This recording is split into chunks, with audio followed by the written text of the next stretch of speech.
کاگالان بە لە بەرچاوگرتنی سیاسەتەکانی سەرۆک ترامپ هەڵسەنگاندنی ئێوە بۆ ئامادەبوونی ئەمریکا بۆ دانوستاندن لەگەڵ ئێران چییە؟ بەڕاستی قزاوت لە مورد ئاغای ترامپ و زۆر ڕەحەت نییە لەبەر ئەوەی کە لە چەند بارە و مەسەڵەن ئەمەڵەکات تویتێک لێدات یا پستێک مەسەڵەن لە تو سوسیاڵە دانێت بە دوای ئەوە خب بۆ فرێک لە سیاسەتمەدارگەل ممکنە فقط یەک پست مەسەڵەن سوسیال مدیا بێ بەڵام دوایی تبدیل لەبێت بە دیپلۆماسی و تبدیل لەبێت بە عمل لە دەستگای سیاسەتە خارجی ئەمریکا بنابەرین ناتوانین نادیدە بگرین و لە کناری و هەروە ڕەت بین کەما اینکە هیچ کەس نێتوانی نادیدە بگرێت لەبان بازارگەلی اقتصادی و ئەسەریدانیا لەبان سیاست کل دنیاوەتانین بێژین تأثیری دانا بە خاطرەوە ئەمڕۆ ئەو مەسئلەی بەستەبوودنە تەنگەی هۆرموزە زۆر ئەهەمیەتی هەست لەبار اقتصادی و لەبار ژێۆپۆلیتیکۆ بۆ دنیا بەخاتە هەر ئەم قەزیە ئەو نوع تەعامڵە کە ئاغای ترامپ لەواقع لە طریق سوسیال مدیا و ئەنجامیەدات بە نظر من ئەتانێت دوایی تبدیل بێت بە یەک ئەکتە سیاسی خود نوع واکنشێکیش کە مەقامگەلی ئێران نیشانیاندا خب طبیعتا مەقامگەلی ئێران لە دەرەجەی ئەوڵا ڕەتیەکەنەوە لە تو لە 47 ساڵ گوزەشتا هیچ وەخت بجز یەک دوو مورد مەسەڵەن لە زەمان خۆتە خامنەیە ئەترافیان پێ کرد هیچ وەخت لە مورد بێساب مذاکراتەوە بە سوورەت نەیان پەذیراوە شەفاف نەبوون و هەمیشە بێساب لە پشتە و شتێکتر وجودی بووە بنابەرین من بە تۆر خلاصە ئەگەر لە خەمەتانە ئاشکەم ئەتانم بێژم کە بە نەزەر تێت ئەم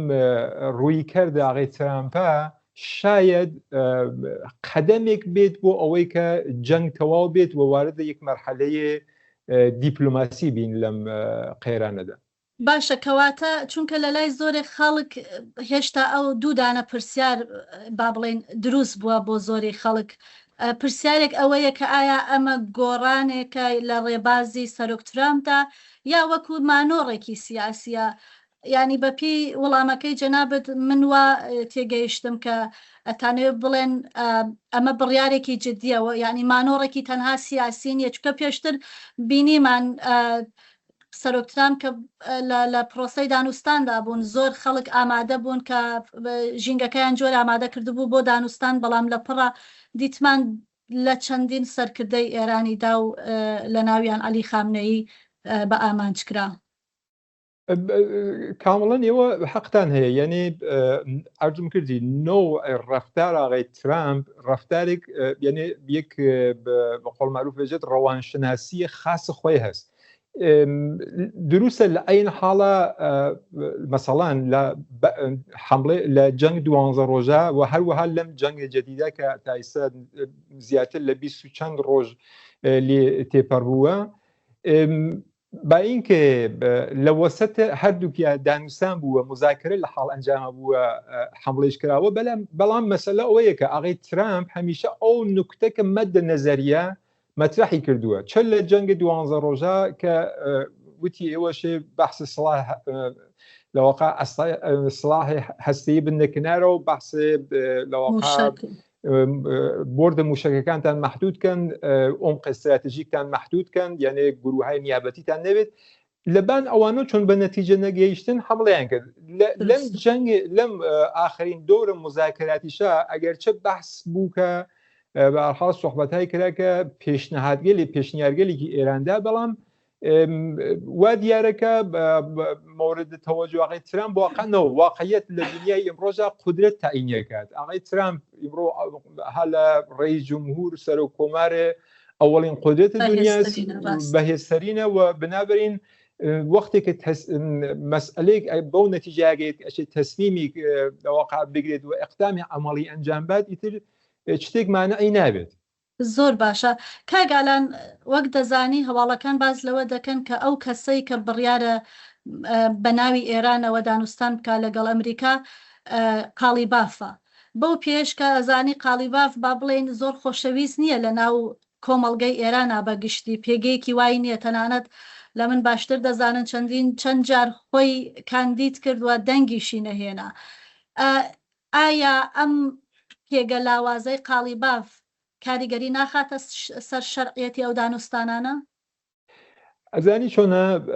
ئەگەر فقط بەحث مەشروعیەت و مەقبولیەت سیاسی لە نەزەرا بگرین لە حاڵ حاضرە لە ساختار فعلی جمهوری ئیسلامیە کەس نەماوە کە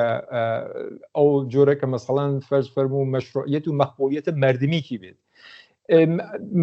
محدودەیە باقیماندگان یا لەواقع کەسانگەلێک لە جمهوری ئیسلامی لە کۆمار ئیسلامی ماونەسەوە ئەمڕۆ هەر ئەمانە کەسێک وەک قالیباف کەسێکە وەک مەسەڵەن فەرز فەرموو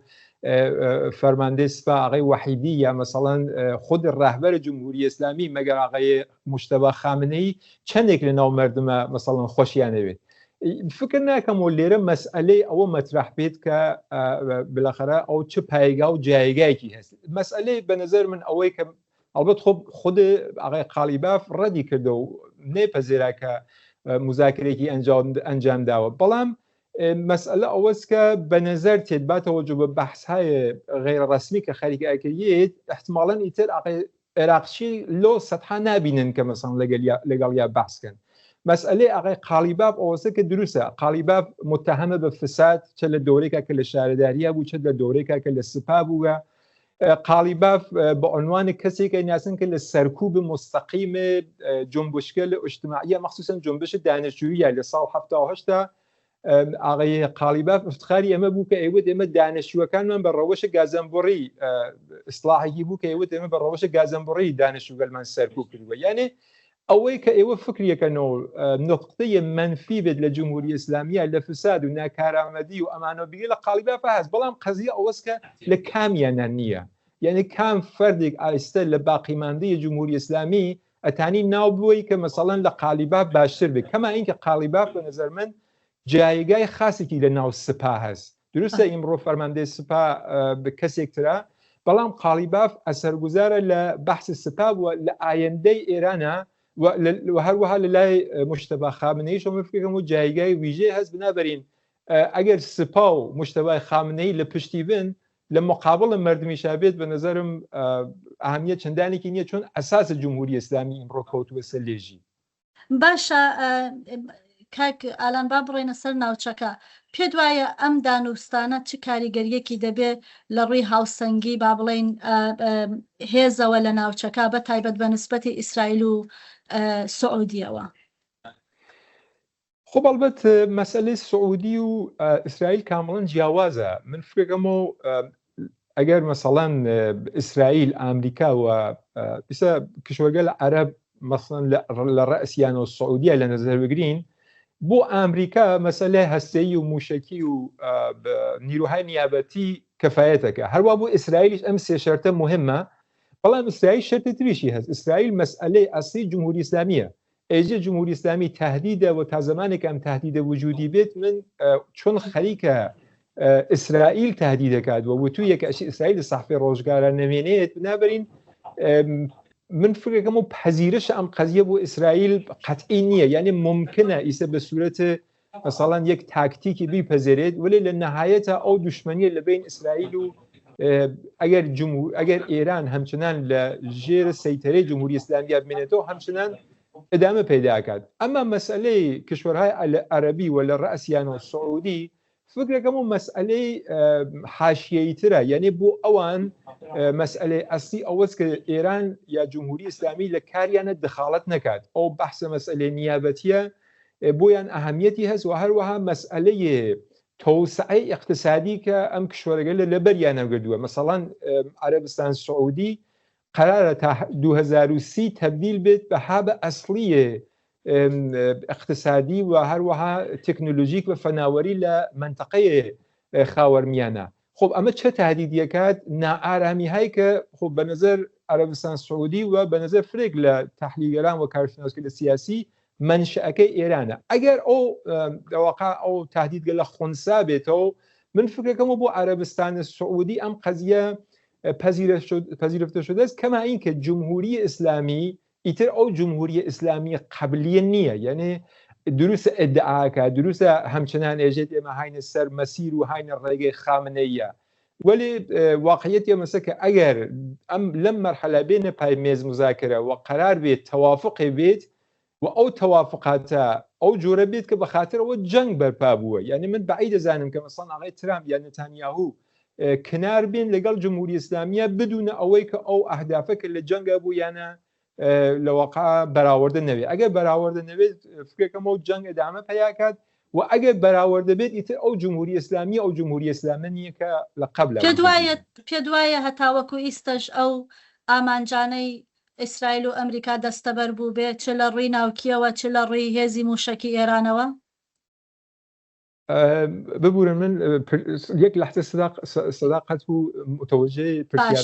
من پرسیارەکەم دووپاتەکەمەوە. پێ دوایە ئەو ئامانجانەی ئەمریکا و ئیسرائیل تاوەکو ئیستا ئەگەر لە ئیستایش کۆتایی بە شەڕەکە بێت تا ئیستا دەستەبەر بووە ینی لە ڕووی پرسی ناوکی و هەروەها موشەکی و شتەی ئێرانەوە؟ بە سەختیەتانین بێژین بە ئاراتوە. یعنی مەسەلە ئەوەیە کە ئەگەر تەوەجو فەرمونون ئێران هەمچنان خەریکە موشەک شلیکەکە، هەمچنان خەریکە درۆن و